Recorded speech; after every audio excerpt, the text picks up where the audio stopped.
Le présumé désormais recherché ou poursuivi par la haute cour militaire, Joseph Kabila, a parlé, non pas pour construire, non pas pour s'excuser, mais pour tenter une ultime manipulation.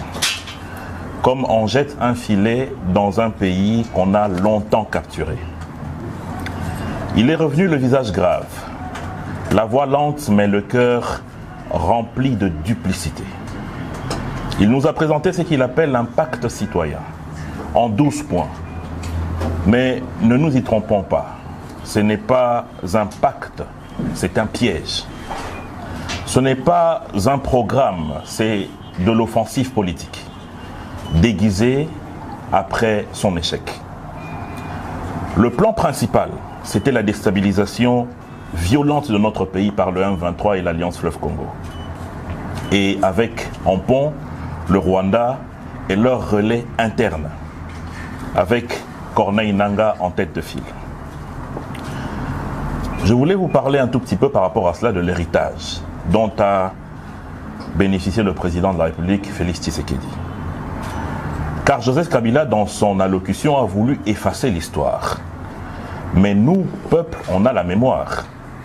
Ce que l'ancien président n'a pas dit, c'est que les larmes de la partie est de notre pays ont coulé sous son règne. Non pas comme un accident, mais comme le fruit d'un calcul politique froid et cynique.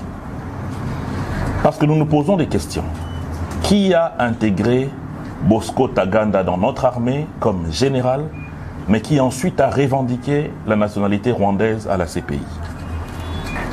Qui a fait de Laurent Nkunda général de notre armée après qu'il ait participé à la guerre de 6 jours aux côtés des forces rwandaises, cette guerre qui a endeuillé nos compatriotes de Kisangani en force militaire grâce à un accord de paix fictif, qui a permis les atterrissages nocturnes à Rutshuru, Bunagana, pour ravitailler les terroristes en armes, munitions, hommes et en stratégie.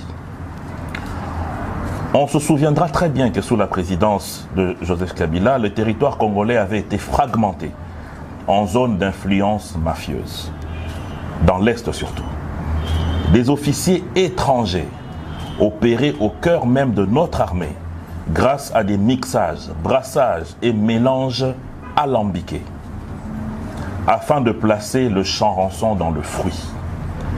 Et grâce à cette alchimie, l'Est du Congo est devenu un désert diplomatique et un abattoir silencieux. Et aujourd'hui, il ose se présenter en sauveur. C'est de l'impudence absolue. Car la stratégie montée était en 3 phases. Première phase, déstabilisation de l'armée.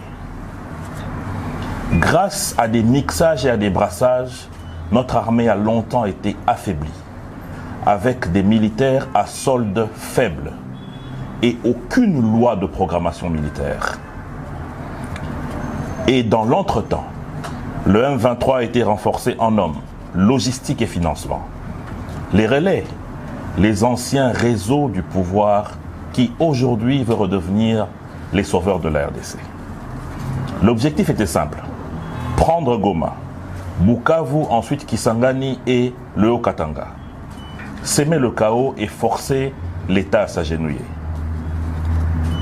Comme ça n'a pas marché, il fallait la phase 2. Mener une guerre psychologique. Attaque médiatique. Désinformation. Démoralisation des troupes. Faire croire en l'échec de l'État.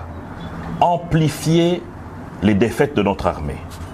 Saper la confiance populaire, attiser le séparatisme et le tribalisme, en instigant que certaines tribus ou certaines ethnies de notre pays étaient stigmatisées sous le pouvoir de Félix Tshisekedi. Et enfin, comme tout cela n'a pas marché, la récupération politique. C'est ce qui s'est passé hier. Après l'échec militaire, bien sûr, grâce à la résilience des FARDC et à la diplomatie agissante de Félix Tshisekedi. Joseph Kabila revient en sage. Il appelle au dialogue, il appelle au pardon, il appelle à un pacte citoyen, Mais ce pacte est le camouflage de l'échec d'un plan machiavélique qui avait aussi pour aboutissement l'anéantissement de l'État que nous connaissons aujourd'hui et même pire, atteindre à la vie de l'actuel chef de l'État. Malheureusement pour eux, les preuves sont claires et l'État est resté debout.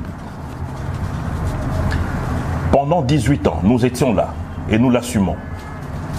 Béni saignait.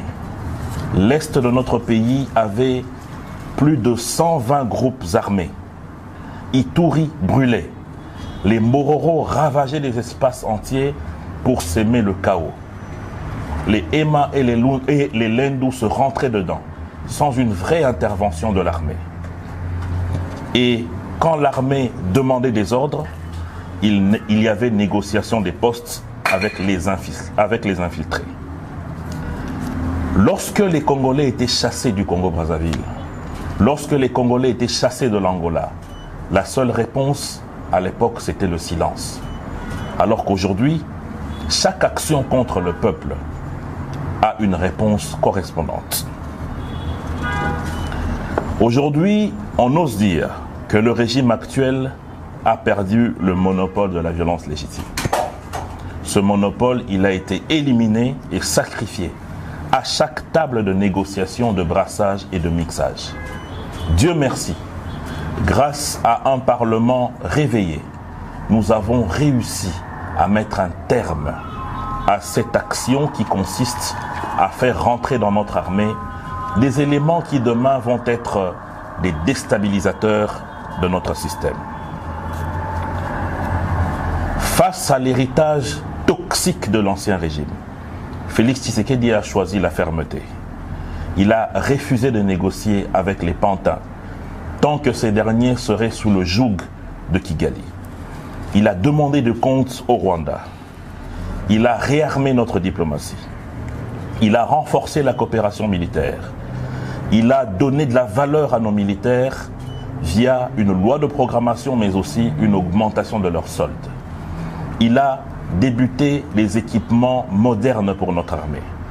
Il a doté les FARDC des institutions hospitalières qui leur permettent aujourd'hui de mieux vivre, ainsi que leurs dépendants. Et il a aussi permis le retour de la RDC sur la scène internationale. Ceux qui l'attaquent aujourd'hui ne veulent ni la paix ni la réconciliation. Ils veulent la revanche, ils veulent le retour au pouvoir. Ils veulent l'impunité. Ils veulent reprendre le contrôle de l'appareil de l'État. Non pas pour le bien du peuple, mais pour le bien d'une engeance. Et pour mieux revenir, ils ont trouvé un cheval de Troie, un pacte social porté par les évêques. Et pourtant, nous avons des déclarations claires de Monseigneur Fulgence Muteba qui soutient que ce qu'ils ont eu à mener comme action en termes de contacts diplomatiques a entre autres été soutenu par le Rwanda, pays agresseur de la République démocratique du Congo. Comment peut-on faire confiance en une telle démarche alors que cela contient un élément nocif qui est le soutien et l'apport de Kigali? Et on se demande bien, depuis quand est-ce que Joseph Kabila croit aux évêques? Nous nous rappelons ici, nous étions là et nous l'assumons. Comment est-ce que ces évêques étaient gazés dans leurs églises puisqu'ils devaient organiser des marches citoyennes? Bizarrement, ces évêques aujourd'hui deviennent la solution. Chose grave, dans son passage médiatique d'hier, personne n'a entendu une seule phrase où le Rwanda a été condamné, où le M23 a été apostrophé, où l'AFC a été condamné, où Corneille Nangaa et tous les autres terroristes ont été épinglés. Par contre, on a choisi délibérément de vilipender le pays et de s'attaquer au chef de l'État. Il crache ainsi sur le gouvernement d'un pays Et l'intention est très claire. Blanchir les criminels, absoudre les terroristes et donner un blanc-seing au Rwanda, pays agresseur de notre chère patrie. Nous voulons dire ici que nous ne céderons pas et que nous n'allons pas accepter qu'il y ait des prises en otage de notre nation. La démocratie, telle que déclinée aujourd'hui, ne donne qu'un seul moyen pour arriver au pouvoir, les élections. Il n'est donc plus acceptable aujourd'hui que les conciliabules, que des méthodes qui apportent la mort puissent être aujourd'hui utilisées pour que des personnalités qui pensent que la République démocratique du Congo leur appartient puissent revenir aux affaires.